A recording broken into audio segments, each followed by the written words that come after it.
আসসালামু আলাইকুম। বিসমিল্লাহির রহমানির রহিম।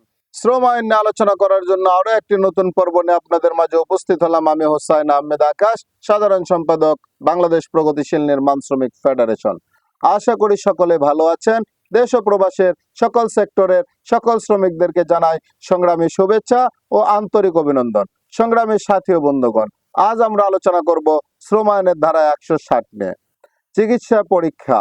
যে ক্ষেত্রে কোনো শ্রমিক কোনো দুর্ঘটনার নোটিশ প্রদান করে, সেক্ষেত্রে মালিক নোটিশ জারির 3 দিনের মধ্যে মালিকের নিজ খরচে কোনো রেজিস্টার চিকিৎসক দ্বারা শ্রমিকের পরীক্ষা করাইবেন এবং উক্ত শ্রমিক উক্ত রূপ পরীক্ষার জন্য নিজেকে হাজির করিবেন। তবে শর্ত থাকে যে শ্রমিকের দুর্ঘটনা বা অসুস্থতা গুরুতর হইলে শ্রমিক যেখানে অবস্থান করিতেছেন মালিক সেখানে তাহাকে পরীক্ষা করাইবার ব্যবস্থা করিবেন। এই অধ্যায়ের অধীনে কোনো শ্রমিক মাসিক ক্ষতিপূরণ পাইতে থাকিলে সেক্ষেত্রে তিনি নির্দেশিত হন, তাহা হইলে সময় সময় উক্ত রূপ পরীক্ষার জন্য নিজেকে হাজির করিবেন। যে ক্ষেত্রে বিনা খরচে কোনো শ্রমিককে উক্ত রূপ কোনো পরীক্ষা না করা হয়, সেক্ষেত্রে তিনি নিজ উদ্যোগে কোনো রেজিস্টার্ড চিকিৎসক দ্বারা পরীক্ষিত হইতে পারিবেন এবং তৎসম্পর্কিত খরচ মালিক তাহাকে পরিশোধ করিতে বাধ্য থাকিবেন। এই অধ্যায়ের অধীনে প্রণীত বিধি মোতাবেক ব্যতীত অথবা বিধি দ্বারা নির্ধারিত দিন ব্যতীত উপধারা এর অধীনে কোনো চিকিৎসা পরীক্ষার জন্য কোনো শ্রমিককে হাজির হওয়ার নির্দেশ দেওয়া যাইবে না।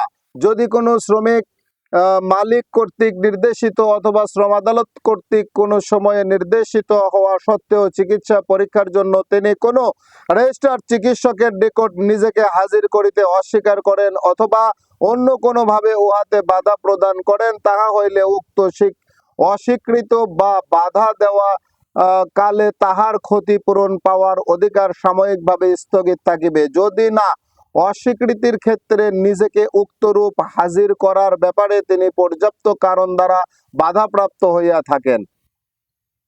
যদি কোনো শ্রমিক যে নির্ধারিত সময়ের মধ্যে চিকিৎসা পরীক্ষার জন্য তাহাকে হাজির হওয়ার কথা ওই সময় অতিক্রান্ত হইবার পূর্বে স্বইচ্ছায় উক্তরূপ ভাবে পরীক্ষিত না হইয়া তাহাকে কর্মস্থল এলাকা ত্যাগ করিয়া চলিয়া যান, তাহা হইলে তিনি ফিরিয়া না আসা পর্যন্ত অথবা নিজেকে উক্তরূপ পরীক্ষার জন্য হাজির না করা পর্যন্ত তাহার ক্ষতিপূরণ পাওয়ার অধিকার সাময়িকভাবে স্থগিত থাকিবে। ক্ষতিপূরণ পাওয়ার অধিকার স্থগিত হইয়াছে এইরূপ কোন শ্রমিক যদি উক্ত কোনো ধারার অধীনে নির্দেশিত কোনো চিকিৎসা পরীক্ষার জন্য নিজেকে হাজির না করা কালে মারা যান, তাহা হইলে শ্রম আদালত উপযুক্ত পরীক্ষার জন্য উপযুক্ত মনে করিলে মৃত শ্রমিকের পোষ্যগণকে ক্ষতিপূরণের অর্থ পরিশোধ করার নির্দেশ দিতে পারিবে।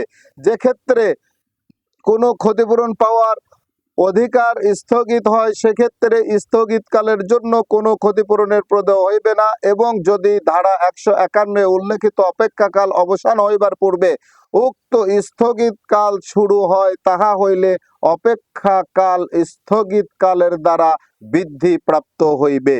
যে ক্ষেত্রে মালিক কর্তৃক কোনো রেজিস্টার্ড চিকিৎসক দ্বারা কোনো জখমপ্রাপ্ত শ্রমিকের বিনা খরচে চিকিৎসা করাইবার প্রস্তাব দেওয়া সত্ত্বেও উক্ত শ্রমিক তাহা গ্রহণ করিতে অস্বীকার করিবেন অথবা উক্তরূপ প্রস্তাব গ্রহণের পর ইচ্ছাকৃতভাবে উক্ত চিকিৎসকের নির্দেশ উপেক্ষা করেন এবং যদি ইহা প্রমাণিত হয় যে শ্রমিকটি উহার পর কোনো রেজিস্টার্ড চিকিৎসক দ্বারা নিয়মিতভাবে চিকিৎসিত হন নাই অথবা চিকিৎসিত হওয়া কালে ইচ্ছাকৃতভাবে চিকিৎসকের নির্দেশ অনুসরণ করিতে ব্যর্থ হইয়াছেন এবং উক্তরূপ অস্বীকৃত অবহেলা অথবা ব্যর্থতা অবস্থা পরিপ্রেক্ষিতে অযৌক্তিক ছিল, ইহার ফলে জখমের অবনতি ঘটে, সেক্ষেত্রে জখমটি এবং ইহা হইতে স্পষ্ট অক্ষমতা শ্রমিকটি রেজিস্টার্ড চিকিৎসক দ্বারা নিয়মিতভাবে চিকিৎসিত হইয়া তাহার নির্দেশ মতো চলিলে যে প্রকৃতির হইতে এবং যে সময় পর্যন্ত থাকিত উহা সে প্রকৃতির এবং সে সময় পর্যন্ত চলিতে বলিয়া গণ্য হইবে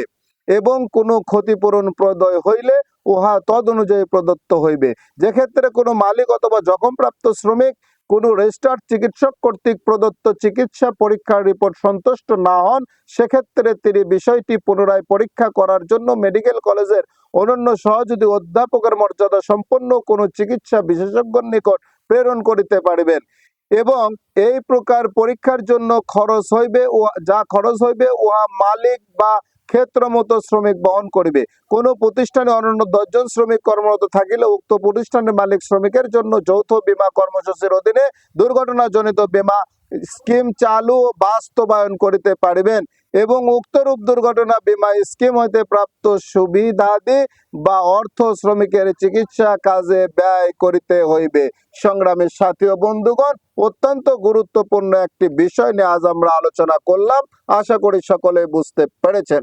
দেশের প্রচলিত আইনের প্রতি শ্রদ্ধাশীল হয়ে এদেশের সকল শ্রমিক এবং মালিককে বাংলাদেশের শ্রম আইন মেনে চলার অনুরোধ রেখে সকলে সুস্বাস্থ্য দীর্ঘায়ু কামনা করে আমার নিজের জন্য দোয়া চেয়ে নিয়ে আজকের পর্ব এখানে শেষ করছি। আসসালামু আলাইকুম। আল্লাহ হাফেজ।